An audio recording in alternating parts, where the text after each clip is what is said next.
Chettinad Cement, 63 years of excellence. Your perfect concrete choice.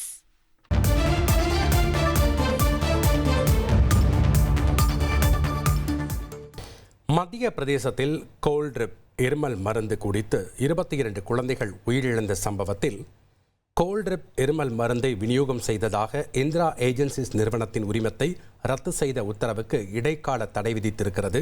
மேலும் மனுவுக்கு பதிலளிக்க தமிழக சுகாதாரத்துறைக்கும் சென்னை உயர்நீதிமன்றம் உத்தரவு பிறப்பித்திருக்கிறது. முக்கிய செய்தியின் விவரங்களை வழங்கிடுகிறார் செய்தியாளர் சுரேஷ். வணக்கம் சுரேஷ், இது தொடர்பான முழு விவரங்களை பதிவு பண்ணுங்க. வேற என்னென்ன உத்தரவை சென்னை உயர்நீதிமன்றம் பிறப்பித்திருக்கு? வணக்கம். மத்திய பிரதேச மாநிலம் சிந்த்வாரா மாவட்டத்தில் சளி, இருமல், காய்ச்சல் பாதிக்கப்பட்ட குழந்தைகளுக்கு மருத்துவர்கள் கோல்ட்ரிப் இருமல் மருந்து பரிந்துரை செய்திருக்கிறார்கள். மருத்துவர்களுடைய பரிந்துரை அடிப்படையில இந்த மருந்தை வாங்கி குடித்த 22 குழந்தைகள் உயிரிழந்தனர்.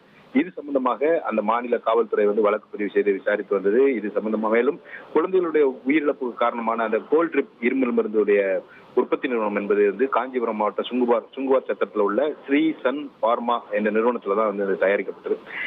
இதையடுத்து இந்த மருந்து நிறுவனத்துடைய உரிமையாளர் ரங்கநாதனை மத்திய பிரதேச போலீசார் கைது செய்தார்கள். இந்த சம்பவத்தை தொடர்ந்து தமிழகம் முழுவதும் இந்த கோல்ட்ரிப் மருந்துகளை விற்பனை செய்யும் நிறுவனங்களுக்கு எதிரான நடவடிக்கையானது மேற்கொள்ளப்பட்டு வந்தது. இதற்கு எதிராக இந்திரா ஏஜென்சிஸ் நிறுவனம் சார்பில் உயர்நீதிமன்றத்தில் வழக்கு தொடரப்பட்டது. இந்த வழக்கை விசாரித்த நீதிபதி சதீஷ்குமார் முன்பு விசாரணைக்கு வந்தபோது மனுதாரர்கள் தரப்புல தங்களுக்கும் இந்த குறிப்பிட்ட மருந்து நிறுவனத்துக்கும் எந்த தொடர்பும் இல்லை, ஆனால் எந்த விசாரணையும் நடத்தாமல் தங்களுடைய அந்த விநியோக உரிமத்தை ரத்து செய்திருக்கிறார்கள் அரசு.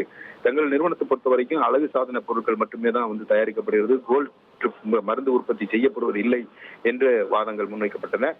இதையடுத்து இந்த உரிய விசாரணை நடத்தாமல் உரிமம் ரத்து செய்யப்பட்டுள்ளதாக சொல்லிய நீதிபதி இந்திரா ஏஜென்சிஸ் நிறுவனத்தினுடைய அந்த உரிமம் ரத்து உத்தரவுக்கு இடைக்கால தடை விதித்து உத்தரவிட்டிருக்கிறார்கள்.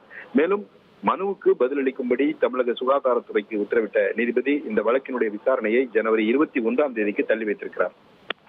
நன்றி சுரேஷ், உங்களுடைய தகவல்களுக்கு. Chettinad Cement, 63 years of excellence. Your perfect concrete choice.